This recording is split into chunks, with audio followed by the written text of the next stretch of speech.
नमस्कार। सरस भारत के इस सत्र में हृदय से आपका अभिवादन एवं अभिनंदन है। हिंदी दिवस पर हर वर्ष 2 बार मनाए जाते हैं। 14 सितंबर को राष्ट्रीय हिंदी दिवस और 10 जनवरी को अंतर्राष्ट्रीय हिंदी दिवस मनाया जाता है।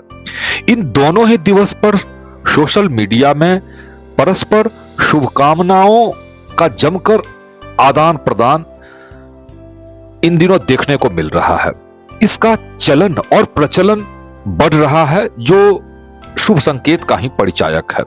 पर इस अवसर पर मौका निकालकर अपने बच्चों से यह सवाल अवश्य पूछिए कि हिंदी वर्णमाला में कुल शब्दों की संख्या कितनी है।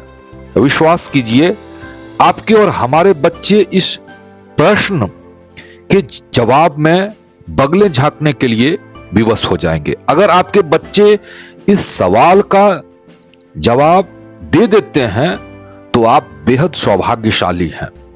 क्या यह सच नहीं है कि इंग्लिश मीडियम में पढ़ने वाले हमारे बच्चे जब फर्राटेदार इंग्लिश बोलते हैं और जब उनके मुखारबिंद से यह निकलता है कि आई डोंट नो हिंदी, तो क्या हमारी आंखें शर्म से झुकती है या सीना गजभर चौड़ा हो जाता है? इसका निर्णय मैं आप पर ही छोड़ता हूं। आइए एक बार पुनः हिंदी वर्णमाला पर लौटते हैं। एक और अंग्रेजी वर्णमाला में जहां 26 वर्ण होते हैं, वहीं दूसरी ओर हिंदी वर्णमाला में वर्णों की कुल संख्या 52 है। आप किसी बच्चे को हिंदी वर्णमाला के 52 वर्णों को लिखने के लिए बोलिए, उसका हाथ पांव फूल जाएगा। आइए वर्णमाला को एक बार थोड़ा गौर से देखें और अपने अपने घर के बच्चों को प्यार से इसे सीखने व आत्मसात करने के लिए अभिप्रेरित करें। चलिए शुरुआत स्वर से ही करते हैं। हिंदी वर्णमाला में स्वर वर्ण की कुल संख्या 11 है। ओ, आ, हर्षी, दीर्घी, हर्षु, दीर्घु, री, ए, ऐ, ओ और औ। स्वर के पश्चात आइए अयोगवाह को देखते हैं। दरअसल अयोगवाह हिंदी वर्णमाला की एक मजबूत कड़ी है, जो स्वर और व्यंजन को आपस में जोड़ने का कार्य करती है। अयोगवाह 2 होते हैं, अंग और अह। चलिए अब आते हैं व्यंजन वर्ण पर।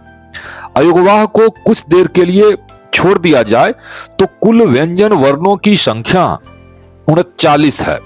इसमें स्पर्श व्यंजन की संख्या 25 है। अंतस्थ 4 हैं, उष्म भी 4 हैं, संयुक्त 4 हैं तथा उत्क्षिप्त भी 2 हैं।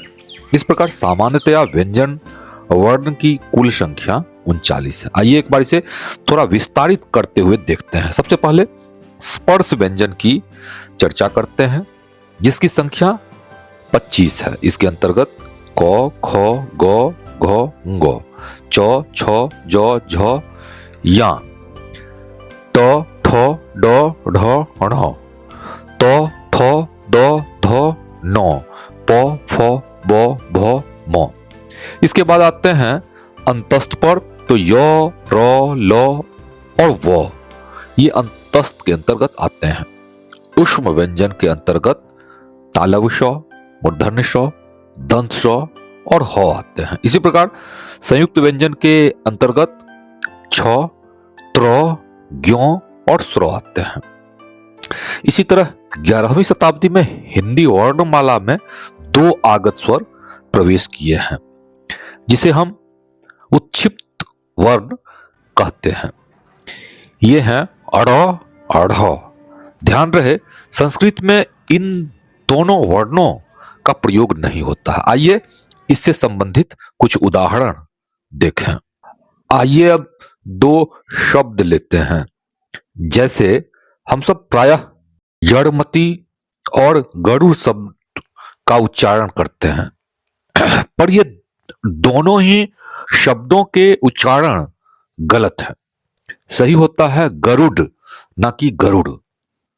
उसी प्रकार सही होता है जड़मती, ना कि जड़मती। उसी प्रकार ढ के लिए नीचे बिंदु या नुक्ता लगाते हैं तो बन जाता है अढ़।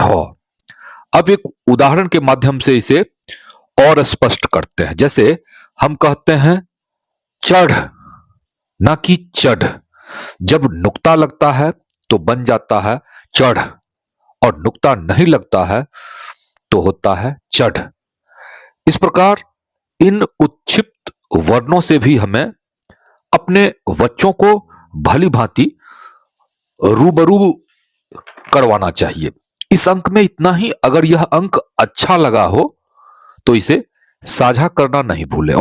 तो आइए अपने बच्चों को हिंदी वर्णमाला की अवधारणा से भली भांति रूबरू करवाएं और नीरस भारत से सरस भारत की ओर उन्मुख हो।